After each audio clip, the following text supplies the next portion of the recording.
Geico presents sharing versus oversharing. Today, Bridget Griffin shared a video of her daily yoga routine, 2 self-help articles, and her new blog called Build Your Inner Bridge with Bridge.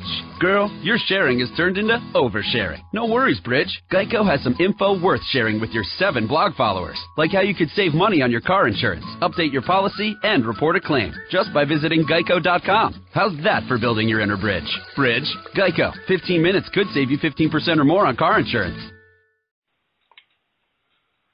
Is this there better? No.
And wow, what can I say about this week's guest? I mean, I had the honor of being able to interview Chavo Guerrero Sr., and now I am bringing on Chavo Guerrero Jr. on our show again on Lowdown Radio.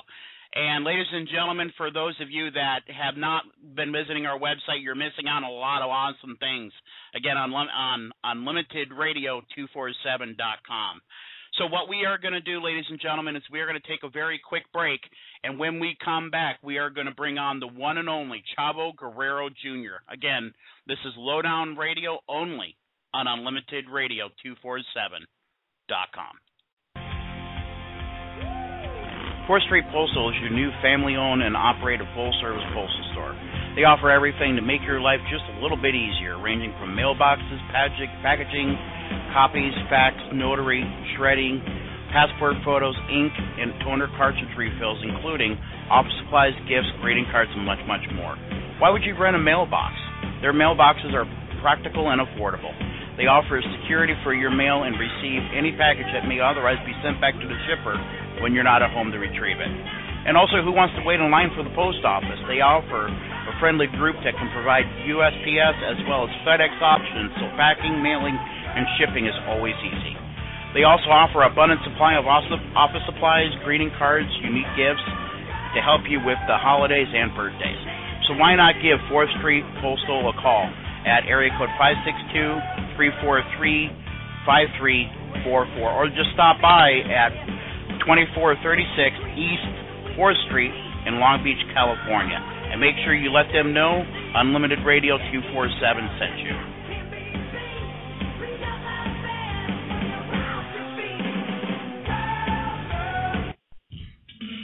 For all your hair cutting and shaving needs, contact Bada Bing Barbershop, located at 6446 Paramount Boulevard, Long Beach, California, 90805. Some of their services include shampoos, regular cuts, fades, lineup, and full-service shaves. To make an appointment, call Tony at 562-984-2233 and let him know Lowdown Radio sent you for a very exclusive discount.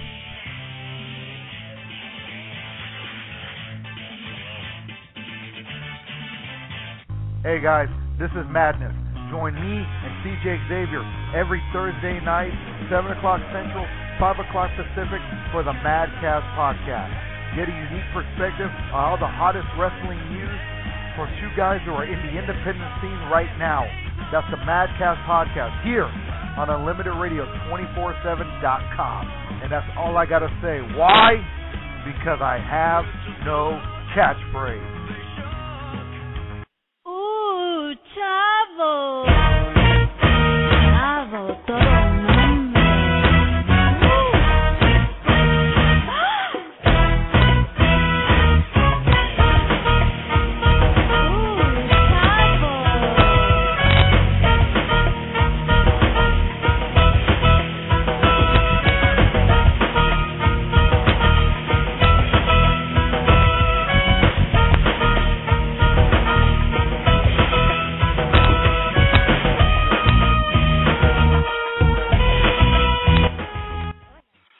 Ladies and gentlemen, welcome back to Lowdown Radio, only on UnlimitedRadio247.com.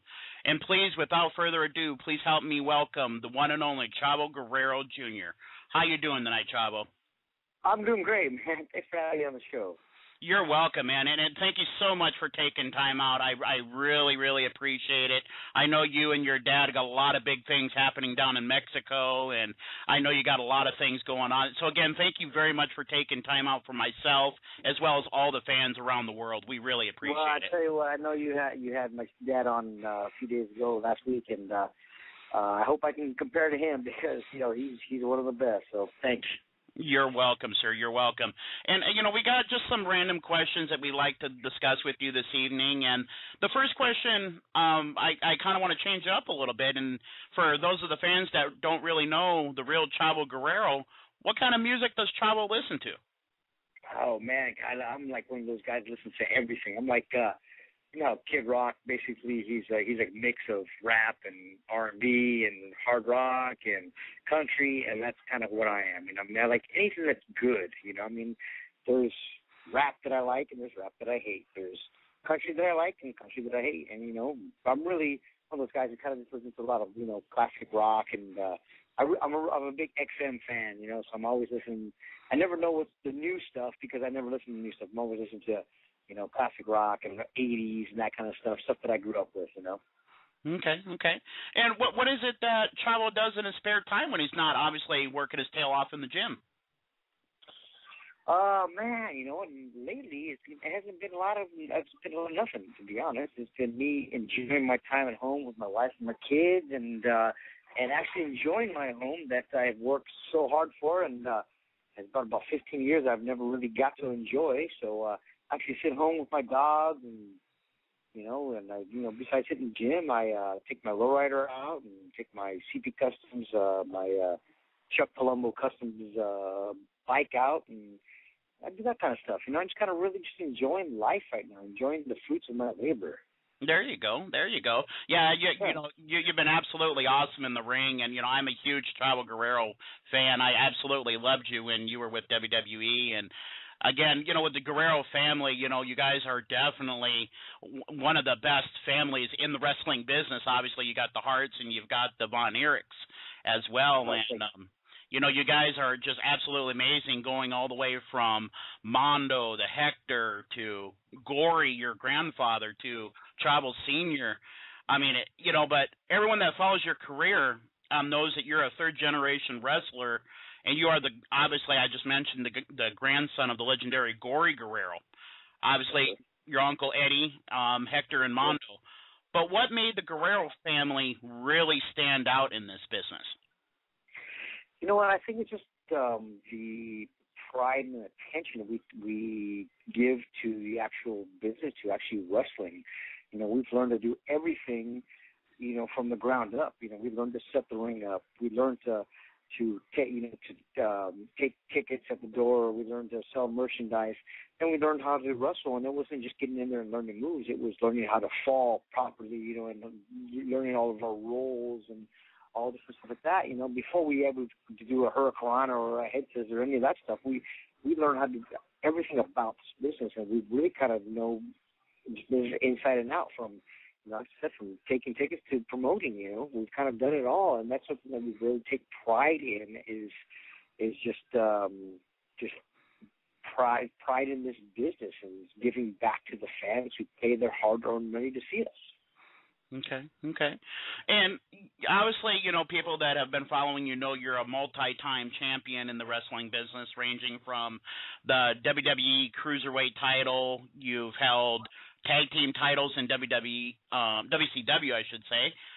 You're the WCW Cruiserweight champion a couple times, and you even held the ECW championship, which a lot of people would remember you beat the one and only CM Punk. But which one of those titles really stood out to you, or did they all have a very special place in your heart? They all definitely had a special place in their heart. Definitely I think more in WWE because that was, to a wrestler and the wrestling fans, probably the pinnacle of wrestling. So definitely the Cruiserweight Championship is something that's always near and dear to my heart because it's something that we've always love to do that style, which was, high flying and that kind of stuff, that lucha libre type style. But, also another one, definitely the tag team championships that, in WWE that, me and Eddie won. When we were kids, we always pretended we were the tag team champions, not the heavyweight champion. We always thought we always wanted to be the tag team champions. And we achieved that goal at Survivor Series, beating Chris Benoit and Kurt Angle, and also Rey Mysterio and Edge. It was the Madison Square Garden, man. That was our dream right there. And then when you achieve your dreams, you have to set, you achieve your goals, you set new goals. So that's what we did. And, Eddie set his goal to become the heavyweight champion, and I set my goal of becoming the heavyweight champion also. And I achieved part of it, which is the ECW championship. But there's still, more to come, and hopefully one of these days you will see another Guerrero as the pinnacle of the sport, the heavyweight champion. There you go. That's awesome, man. Yeah. And, back in May of '94, you made your debut wrestling in Mexico and Japan, including New Japan Pro Wrestling. Yes. Now, what do you remember most about just breaking into the business in the early years? Well, you mentioned New Japan, so I'll start there. I remember my first trip. It was my first year year in the business, and I was getting a chance to go to Japan. So I called my father, who had been in Japan, probably 35 times at that point. Was the junior heavyweight champion in All Japan and New Japan. Was one of the first guys to do that. It was really over, if you want to call it, in the wrestling business over there in Japan. So I called him up. I said, Dad, hey, what do you suggest I do? My first trip to Japan. And he goes, well, son, you need to beat the heck out of him. I said, well, what do you mean? I know that this is, wrestling and, we put on a good show. He's like, no, not over there. Over there, you need to beat the heck out of them, because if not, they will beat the heck out of you. So I was like, oh, God, okay. And sure enough, the first chance I got, the first match I got over there, and I really understood what he was talking about, because I was in the corner with, I'll say Kanemoto was the champion, the wrestler I was wrestling against, and he put me in the corner, and my hands dropped, and man, he belted me right across the face, and you want to say, in wrestling terms, shoot style. It was right 100% shoot punch in the face, and right then I understood what my dad was talking about. Wow. It was awesome. Well, ladies and gentlemen, if you would like to speak to Mr. Guerrero this evening, feel free to call us at area code 213-559-8054, and feel free to call us, and, hopefully we'll be able to bring you on the air. But in May of '96, you joined WCW, and you made your debut against Steven Regal. Yes. Now, what do you remember most about your match with Mr. Regal?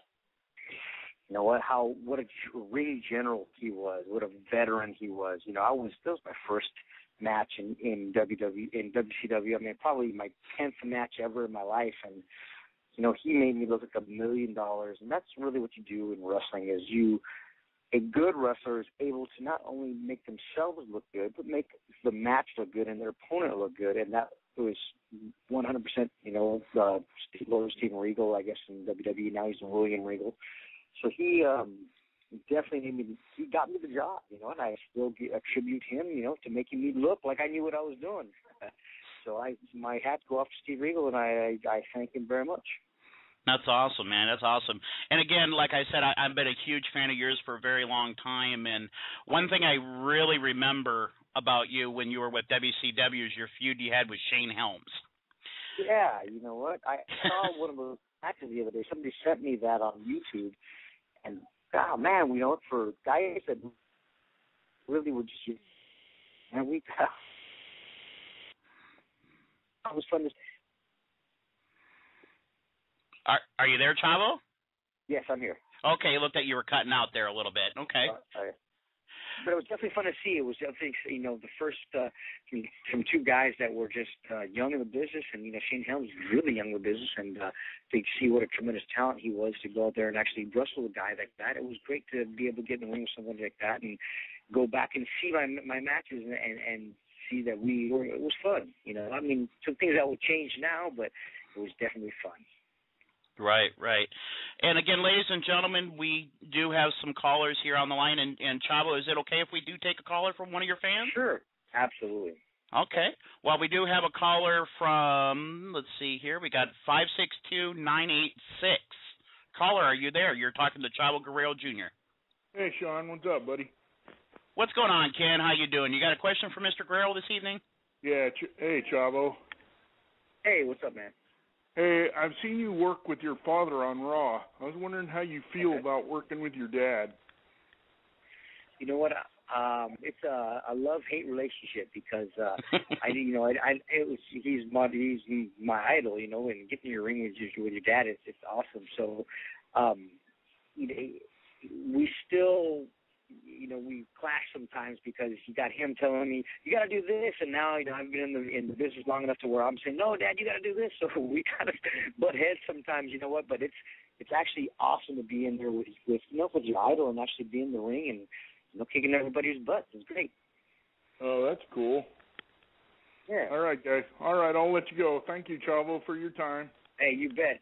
Thank you for calling. I appreciate it. Thanks.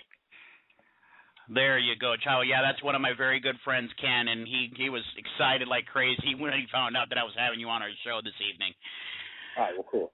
Well, I'm going to go now to when WWE purchased WCW, and you were one of the 25 contracts that were included in that sale.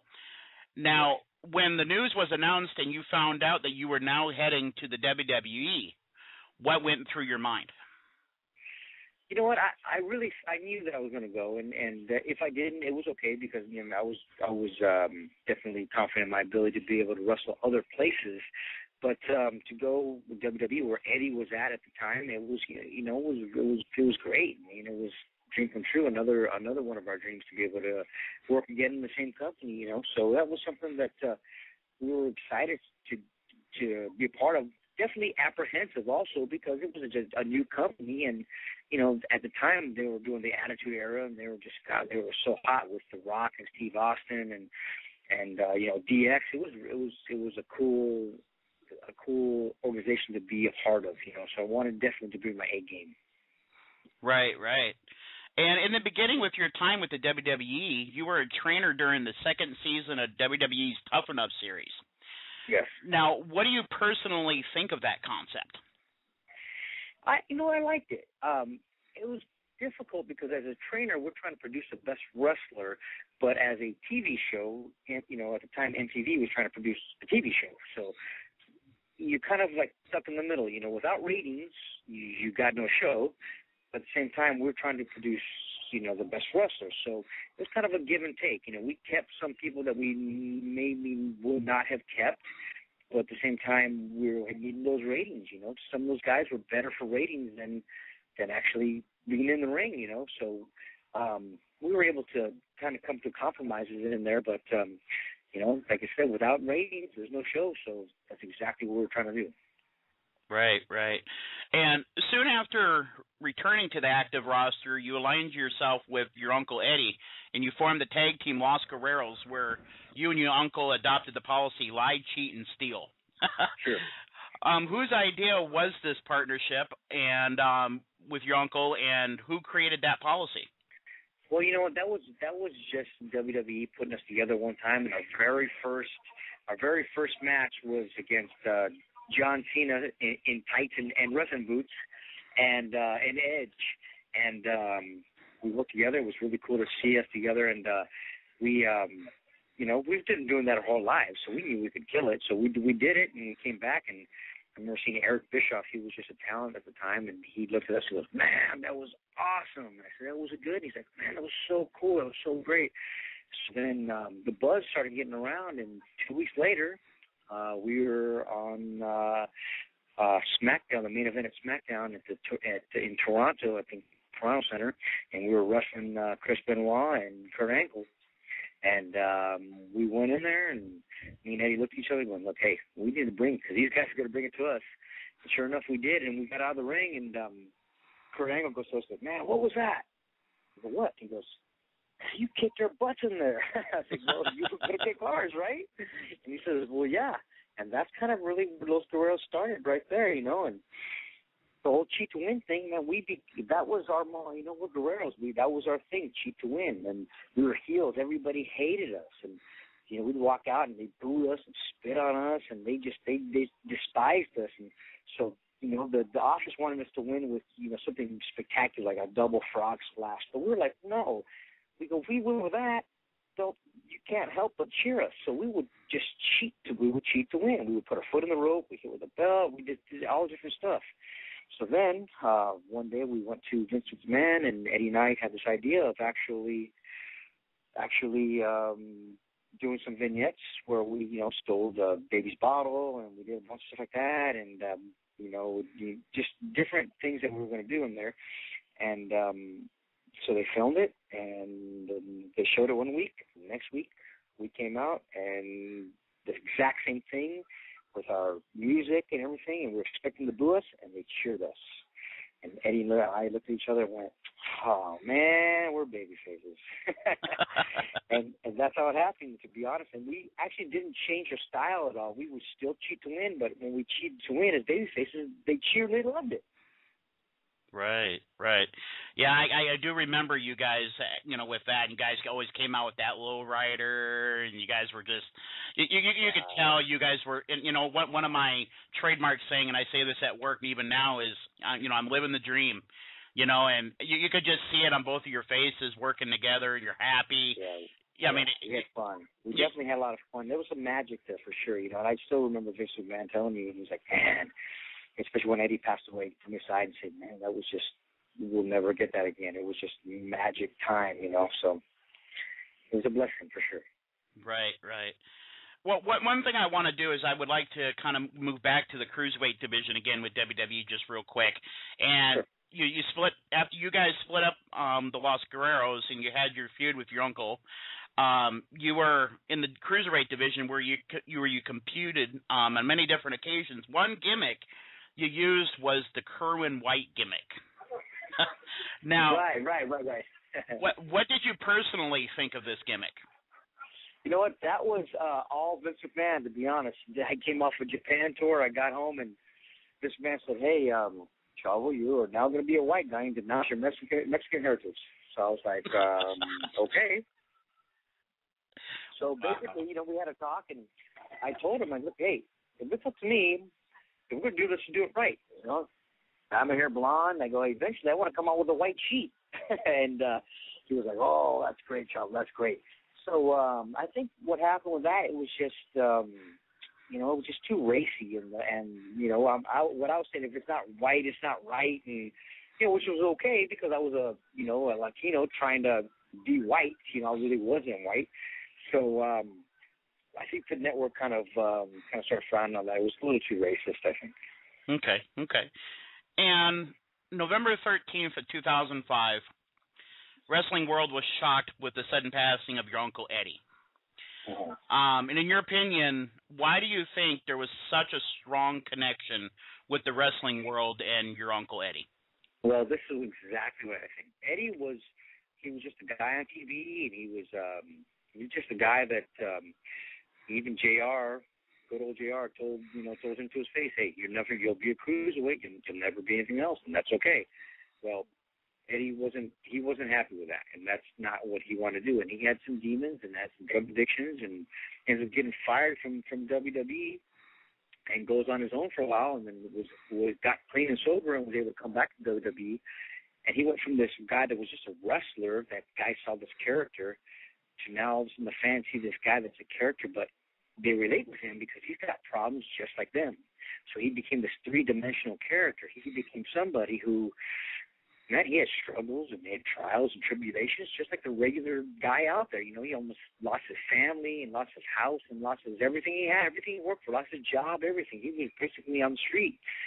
Came back and made it back, and people were rooting for him, So that's the connection that he had, because he became like the normal man, the normal guy out there, Not only was he this incredible athlete, incredible wrestler, but he was that person on the street, who had, trials and tribulations, and people related with that. So he was able to bridge that gap, and that's why the fans really loved him so much. Okay. Yeah.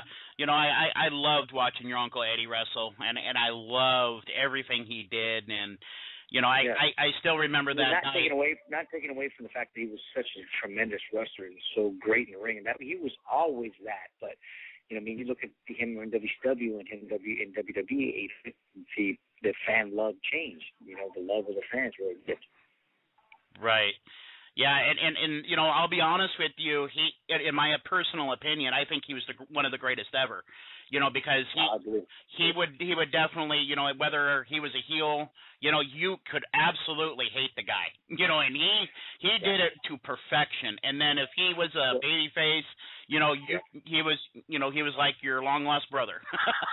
Well, Eddie was like that for a long time, but it got overlooked for years and years and years because of his size and of his heritage, and he was always like that. It wasn't like it was something new. He didn't learn how to work when he came back to WWE. It just he was accepted more, and the office put the rocket behind him and made him the champ, and that's really what it was. So yeah, he was one of the best ever, but he was one of the best ever for a long time before he ever got his title run. And to be honest, I think he was better before. I mean, he may have been able to take his time more in the ring and relate more to the fans, but as far as wrestling style, man, 3 or 4 years before that, before his accident, man, the guy was so good and so crisp and clean, But when you got guys like in the top guys that don't want to work with you, well, then you never get a chance to actually show that. Right. And one thing I've learned about the wrestling business and about Vince McMahon himself is, the show must always go on. And on November 18th episode of SmackDown, the show went on, and you used the Three Amigos triple suplex, and then you did the frog splash in tribute to your uncle. Yeah, now, JBL, correct. Yep. And after that match ended and you went back to the back, what sort of emotions were running through you once you sat down and realized what just happened? Well, to give credit to Vince McMahon, it wasn't the show just goes on, because we're doing a double taping in Minnesota that day. We were all going to fly to Europe right afterwards, and after that happened, he Triple H, Shawn Michaels all came to the hotel room and where Eddie was at and said, well, what do we do? Do we cancel the shows? What do we do? And I said, absolutely not. I said, Eddie would not want that to happen. Eddie would want the show to go on. So Vince goes, well, should we, what should we do? Have a tribute show? And I said, that's exactly what we need to do. If we just go on and never mention it, there's a problem there. But if we have a tribute show with everybody, I go, we're going to give respect to Eddie. We're going to give respect to the fans and not just blow it off. And we're going to be able to give the fans their money's worth. They paid money to see this, and Eddie would not want this not to go on anymore. So credit to Vince. He wasn't just about money. He could have definitely canceled the show just like he did with when Chris Benoit died. He canceled that show and did like more of a tribute show with tapes and tape matches and that kind of stuff. But he didn't do that. He asked if he should or shouldn't. He gave respect to me and the Guerrero family and to the fans, and that's something that I always look up to Vince. He gets a stigma of being a hard ass and such a bad guy. You know what? There's some good to Vince too. Right. Not all good, but there's some bad in him too. But he's I've learned a lot working for him. Okay. And what I'm going to do now is I'm going to push the fast forward button just a little bit, and we're going to go to January 22nd edition of ECW. And on that show, you defeated CM Punk in a no DQ match where Edge assisted you in earning your first ECW championship. Now, of course, as a heel, you never win clean. You got to be assisted or cheat somehow. Yeah, that's right. Now, what do you remember most about this feud, and what do you think of CM Punk as a wrestler?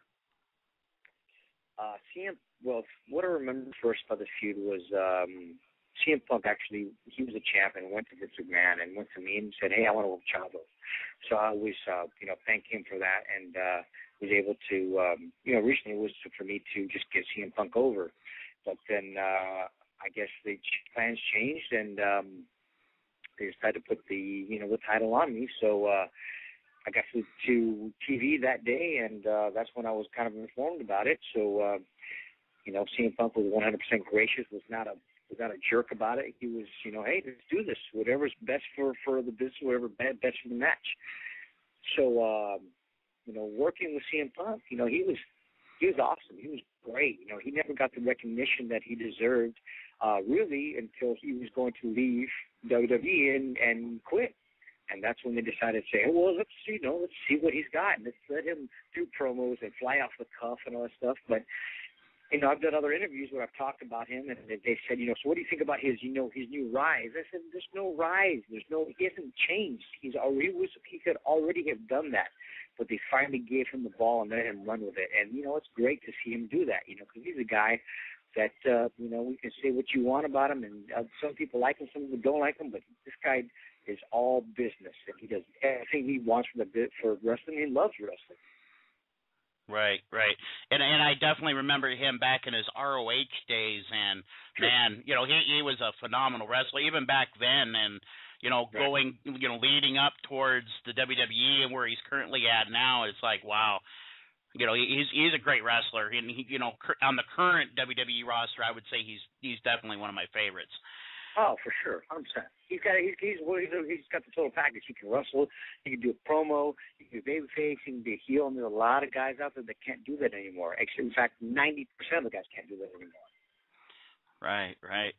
And what I'm going to do now is I'm going to go into the 2009 supplemental draft. Okay. And you were drafted to Raw, where you had feuds with Santino Marella, Primo, and the one why I hated you the most, against Hornswoggle. Yeah. Well, dude, I talk about this a lot, because that was one thing that was supposed to be a one-time deal. We went to Vince and said, hey, you know what? Let's not make this one time. Let's make it entertaining. It's a junk crap angle. Let's do something with it. So that's what we decided to do, and we did. And sometimes that's kind of like the last thing I kind of really did there. So people kind of like associate that with me saying, well, you put a little person over, and I'm like, well, you can't insult the fans, because they know the difference between wrestling and entertainment, and that was 100% total entertainment, exactly what it was. And we went in there, we had a fun time of it, and we were on TV a lot, and from doing that, man, I was on Talk Soup 2 or 3 different times. I was on in newspapers. I was everywhere, where my wrestling, making Rey Mysterio quit and breaking his knee and doing all different stuff never got me that recognition. And all of a sudden, they feud with the little person, and putting getting snapped by Snoop Dogg, and all of a sudden getting knocked out by Ricky Hatton. Next thing you know, I'm all over the place. So you can't just insult the fans. It was entertainment. Is what it was. It was the entertainment part of wrestling, the Hollywood part of wrestling, and that just to me, I look at it as it made another facet in my character, to where I can do everything. I can make you hate me. I can make you love me. I can make you laugh. I can be entertaining. And from that alone, I have gotten so much more work. And, I've got Hollywood looking all over it. I got people calling me all over the place, because they see that I can actually do something ring other than just wrestle. I can actually carry a comical program and act. So I look at it as a blessing. Okay. And, obviously right now with Hulk Hogan, he's doing his micro championship wrestling. What do you think of this concept? Do you think this could be very productive? Is it the midget guys? Yes. The little people? Well, you know what? What I've learned is that in wrestling, you can do anything as long as it's done right at the right time. So if he does it right, if Hulk Hogan does it right at the right time, hey, it can take off, Who knows? Who knows what's out there, You had an example an elbow, somebody dropping an elbow as the most exciting, entertaining move in all of professional wrestling when Rock did it. It wasn't what he did. It was just how he did it and at the right time, and it just took off. You know, the most electric move in wrestling was an elbow drop. So you look at it that way, it depends how you do it. Okay. And as part of the 2010 supplemental draft, you were drafted back to SmackDown, where you aligned yourself with Dolph Ziggler, to feud with Christian. Now, what can you tell your fans about this alliance, and also now working with your Aunt Vicky Guerrero? Well, it was great to get back with my caddy. He was my caddy at Curvin White for a while, and of course, come a long way since then, you know. And just to be with a guy who was, he was a all-time pin leader at Kent State. You know, he's a real deal wrestler, and to see him blossom as a wrestler was great. To be able to be a part with him, you know, and a partner with him, and to work with Aunt Vicky, man, she's awesome. You know, I mean, she's somebody that was just a wrestler's wife that one day came over to help me, you know, in the ring with Rey Mysterio, and pitched a Vince about turning a Rey Mysterio, and he loved it. And she went from just being a person that was just, you know, saw wrestling from the outside and really cashed those checks as a wrestler's wife, and became a huge integral part in wrestling, and to me, the biggest heel in WWE. Right. You know, and that, you know, I'll be honest with you, the whole thing with Vicky doing the "excuse me," that whole thing is, sure. I mean, that's money. I mean, that's absolute money. She's awesome. She's so good, she doesn't know how good she is. Oh yeah. Like Eddie's looking down from heaven and going, "That's my girl." Absolutely. And this brings me now to June 25th of this year. And rumor had it that you requested to be released from your contract with the WWE. Yes. Now, is this a correct rumor? And if it's not, would you be willing to tell the world exactly why you chose to leave the WWE? Well, I asked for my release. There's no other story out there. I asked for my release. It was done. I was done being mistreated and not used the way I wanted to be used. You know, I mean, I was really just, it ran its course. You know, and my star, if you want to call it, had grown as big as it was going to grow with WWE. And if they weren't going to continue on with it, well, then I was. You know, they invested time, the WWE TV, which is so strong throughout the world. And they invested that, 10 years of that in me. So I decided to ask for release and so I could break away and go on to bigger, better things. Okay. And again, earlier this evening, we were talking about you and your dad now working down in Mexico.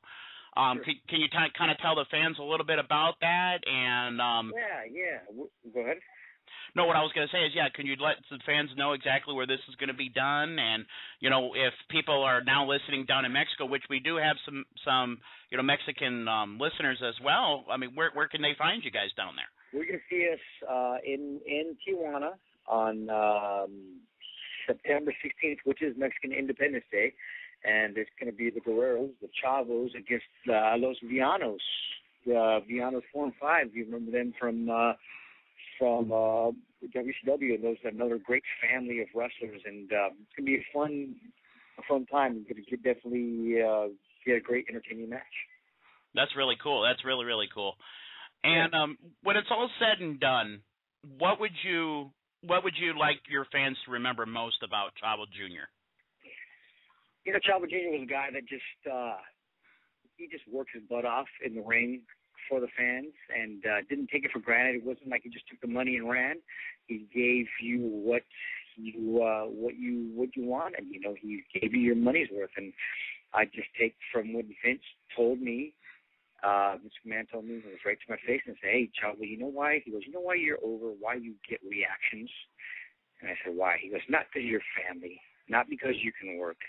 He goes, "It's because you're entertaining. And when you walk out there, the fans know they're going to be entertained. They're getting something, whether it's you making Rey Mysterio quit and breaking his knee, or it's you putting over Hornswoggle and making them laugh about it. He goes, you're getting entertained. And that's what wrestling is. Wrestling is entertainment, and so many people lose sight of that. So that was a great compliment, and that's something that I still, I believe, and I look at the fans and say that's exactly what I am. I'm entertainment. That's awesome. That's awesome, man. And obviously, we mentioned your Tijuana show coming up next with your dad, but where else can your fans catch you? And are you on Twitter? Are you on Facebook? Catch me on Twitter at MexWarrior, MEXWARRIOR, and you'll be seeing my new T-shirts coming out soon, and bandanas, and I got a possible book deal in the works and documentary, and you can find me on Facebook at Facebook/Chavo Guerrero. So there's going to be there's a lot more Chavo to come. Very cool, man. Very, very cool. Now, are there possibilities of possibly seeing you maybe on a TNA show or an ROH show? Well, I would never rule anything out, and that's there's possibilities on everything, So you never know. You never know. You may see me in TNA or ROH or WWE, or you may see me in Hollywood, So there's a lot of other things coming on. So keep your eyes peeled, because Chavo Guerrero Jr. There's still a lot more of me to be seen. That's awesome, man. And, for the loyal fans that are listening tonight, and, again, me especially, I'm a huge fan of yours, but what would you like to say to them this evening, and if you had that opportunity to be able to talk to all of them worldwide? Well, I just say, thank you for supporting the Guerrero family and Chavo Guerrero, and we just say, thank you for always being so awesome, just being part of wrestling. Because without you, there's no us. And we thank you for letting us live our dream through you. And viva la raza. There you go, sir. Well, again, Chavo, thank you so much, sir, for taking time out. I know we've been having a little bit of a conflict here trying to get you scheduled, but, again, I really appreciate you taking time out, taking time away from your family, because it's very much appreciated, and we can't thank you enough. Anytime. I appreciate it. Just connect with the fans and being able to talk to them. Hey, it really means a lot. So thank you, Shawn. I appreciate it very much. And good luck to you guys, and God bless, and viva la raza another time. All right, sir. You have a good night. You too. Thank you. Bye-bye. All right, bye-bye. And ladies and gentlemen, that is the one and only Chavo Guerrero Jr. Man, what an absolutely amazing interview this was this evening. So what we are going to do is we are going to take a very quick break, and when we come back, we are going to be discussing who's going to be next on Lowdown Radio. Again, this is Shawn Cloth, and you're listening to us on Unlimited Radio 247.com. Shawnee, Oklahoma, get ready as Full Throttle Action and the United States Marine Corps team up to bring you Toys for Tots Extreme Christmas, live December 10th, 2011 at the Shawnee Municipal Auditorium. Tickets are available now for only $8. $5 at the door if you donate a new unwrapped toy. For all you hardcore wrestling fans, there is a $10 VIP ticket, which grants you access into the building an hour before to see 2 exclusive matches. Also, a meet and greet with one of the wrestlers. Check out FullThrottleAction.com for more information.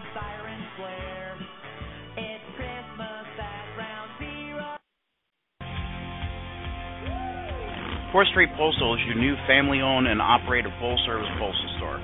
They offer everything to make your life just a little bit easier, ranging from mailboxes, packaging, copies, fax, notary, shredding, passport photos, ink, and toner cartridge refills, including office supplies, gifts, greeting cards, and much, much more.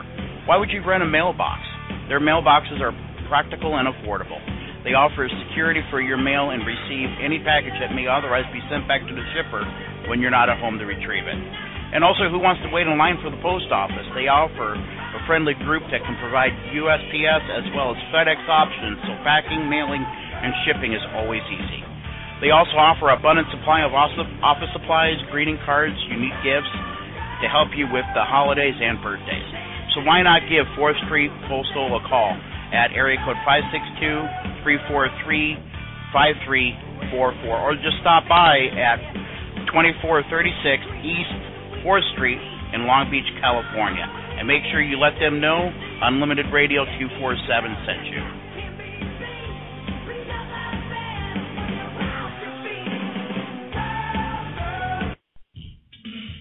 For all your hair cutting and shaving needs, contact Bada Bing Barbershop, located at 6446 Paramount Boulevard, Long Beach, California, 90805.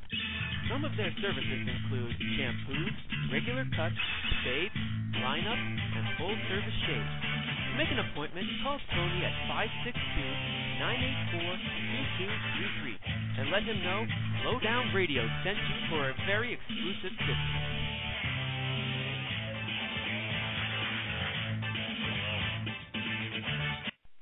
Hello, this is Dave, the host of Open Mic Wrestling Night, where we cover the best of the independent wrestling scene, and we sprinkle in some of the big-time scene on there. We're on every Tuesday night at 9 p.m. Eastern, 6 Pacific, on the exclusive home for Open Mic Wrestling Night, Unlimited Radio 247.com.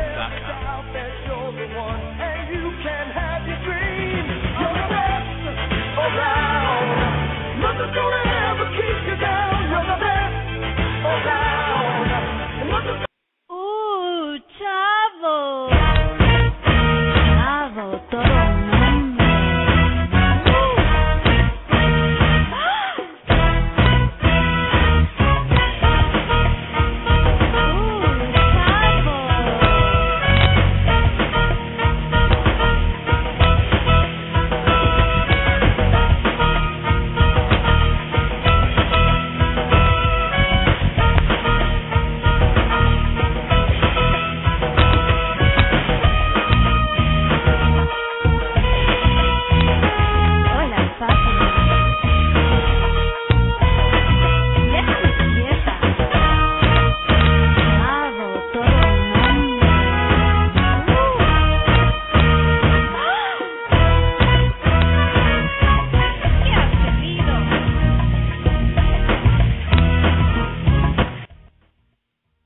Ladies and gentlemen, welcome back to Lowdown Radio, again, only on Unlimited Radio 247.com.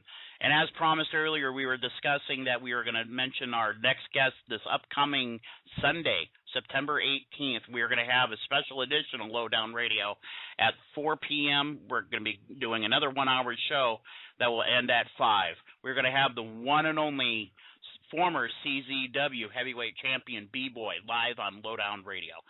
Ladies and gentlemen, for those of you that have not caught our shows that we have on Unlimited Radio 247, please make sure you tune in each and every week. We have on the Independent Wrestling Channel, Open Mic Wrestling Night on Tuesdays. We have No Holds Barred Radio on Wednesdays. We have Madcast Podcast on Thursdays. And please definitely do not forget about Classic Pro Wrestling on Saturdays as well.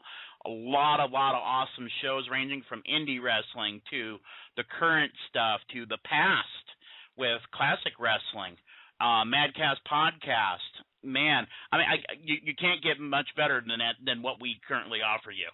And again, we got a blog that is constantly updated. We got links to all of our wonderful sponsors: Full Throttle Action Wrestling, Knox Pro Entertainment in Sun Valley, California. Can't forget about 4th Street Postal, and of course, Bada Bing Barbershop. You can't go wrong with any of these awesome sponsors. So, ladies and gentlemen, again, this has been the Lowdown Radio, and we are going to call it a night. Thank you very much for tuning in, and please make sure you tune in again this upcoming Sunday. Thank you very much, ladies and gentlemen, and have a fantastic evening. Is this there better? No.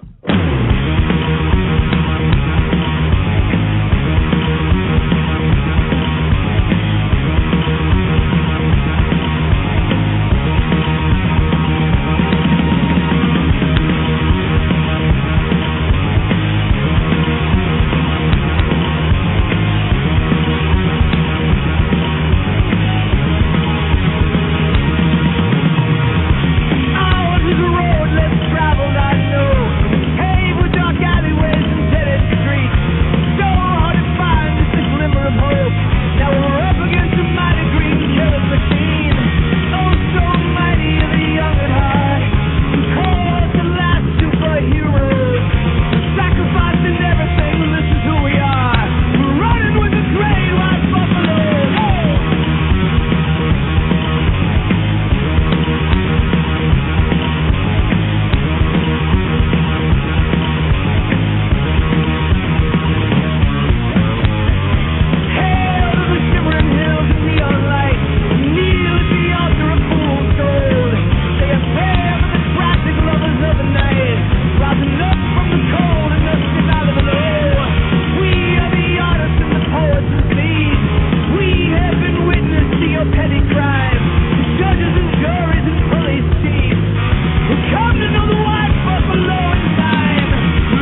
Geico presents sharing versus oversharing. Earlier this week, Claire Tippins shared a princess nickname generator, 3 pictures of her dog wearing a tutu, and 2 online quizzes, including, what candy is your dream castle made of? Claire, your sharing has tipped the sugar scale and turned into oversharing. But have no fear, princess. Geico has something worth sharing with your internet kingdom, like how you could save hundreds on your car insurance just by visiting geico.com. No magic wand required. Geico, 15 minutes could save you 15% or more on car insurance.